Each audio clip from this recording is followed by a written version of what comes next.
I hope to share something that is not easily shared. At least I don't properly know how to yet. It is something that best is experienced. The joy of exploring a coast. Hence the title Coastal Explorer. The fresh steps onto a new unwalked on beach after each tide, a completely fresh set of seashells, sand patterns, strands and pebbles, flotsam and jetsam, tree stumps or sawyers, curiosities extended by a planet's worth of life forms hiding under each rock or in tide pools or under kelp forests for that droughtsome hours of dryfall, hiding from predators or hunting the opportunity. The good feeling of salt water, sunlight and sand under your feet, the smell of ocean and the vastness of the sea, waves taking out the noise of the world, a calling, a true place to call home far from home. And then when you take a few steps in, the awkward dance when the waterline crosses the belly button, and then a final jump and you dive head under first, eyes closed. You fully submerge yourself. That is pure bliss. All the cosmos we hope to find one day amongst the stars, we already have it all here. And once we return from the cold swim, when we walk back to our spot, the warmth and the drying winds, the taste of a proper sandwich after an hour of snorkeling or diving, and the good read of a new book sitting hoodwinked under a big comfy towel, that is what can't be shared. No, not by a screen.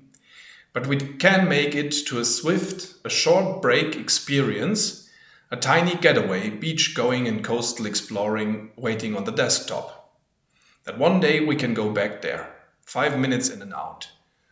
So I started to make this Coastal Explorer, and hopefully I can get it to a state where you can ship, and hopefully I can get some of you on board for this story.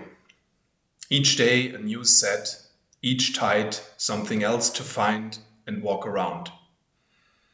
To collect seashells and snorkel or use photography or just marvel at the night sky and the sunset. A digital twin of a living coast, ready in the web browser. So while we have a quick demo of all the different modules and directions tested so far in the back, for this video I would like to tell more about the core tension. The core tension I see as the stage on where the story takes place. The color palette of it. And very early two things became clear. If you are at the coast, you either are gazing and refueling, looking up at the stars at night, at the scenic landscape of rock formations with waves crashing at it, the rain coming in while sitting at a beachfront restaurant, or looking forward into the blue water while snorkeling. Either this, or in contrast, you are engaged with finding something, snorkeling, or walking the littoral zone during low tide, beach combing. You have this almost underground world, something below the obvious, that needs to be examined, carefully and with a great eye to see the hidden entrance. Now this split is not exactly above and below, because when you are underwater the perspective shifts, so that the blue sky above becomes more the blue forward. But as above so below is a valid and strong, we by lucky coincidence came upon a symbolic mythic image that is, but as I find, much more.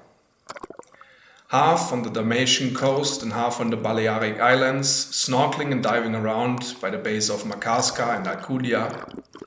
Each wonderful places with rocky shores and sheltered spots, perfect for observing marine wildlife.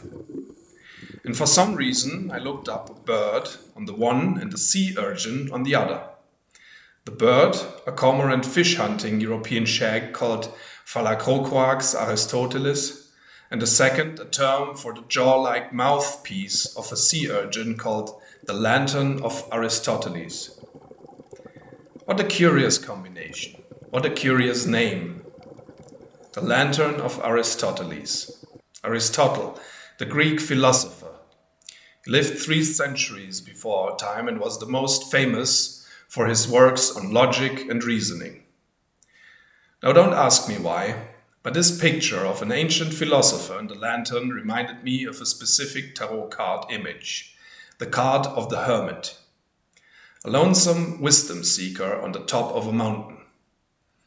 And to my surprise, searching up on why the sea urchin jaw was named after Aristotle brought an eerie close match to the meaning behind the card of the Hermit. Aristotle was an ancient Greek philosopher. He was one of the ancient Greek philosophers, a herald of Plato, student and a teacher later. Often those two would lie in quarrel, as depicted in the famous Renaissance painting of Raphael's School of Athens, a similar idea to the echo of the Hermetic as above so below wisdom. One points down to the earth, the truth in nature, to science, Aristotle the rebel, and Plato points up to the mysteries, mystery and cosmos. Aristotle lived from 384 to 322 BC, born on the peninsula Chalkidiki of Macedonia.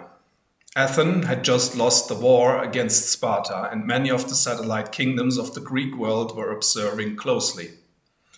Power shifted rapidly, like a snake under the sand, and Macedonia would set out to conquer the known world under Alexander, of whom Aristotle became a teacher later. As the fortune turned her favors against Aristotle, he left Athens, far to the east to the island of Mytilene, where he rebuilt his view of nature from the ground up. An astonishing work of scientific pioneering, a work and laying foundation for taxonomy, anatomy, a predecessor of evolution called morphology, in short, biology. He called it an inquiry into living beings, which became Historia Animalium. And it started the tradition of field biology, because it was a series of lectures he later brought to his school in Athens, the Lycaon, the wolf's den of Apollon, enlightenment. The bearer and herald of the lantern returns. A return from the labyrinthic, the place where you are lost, back into the light with a renewed appreciation.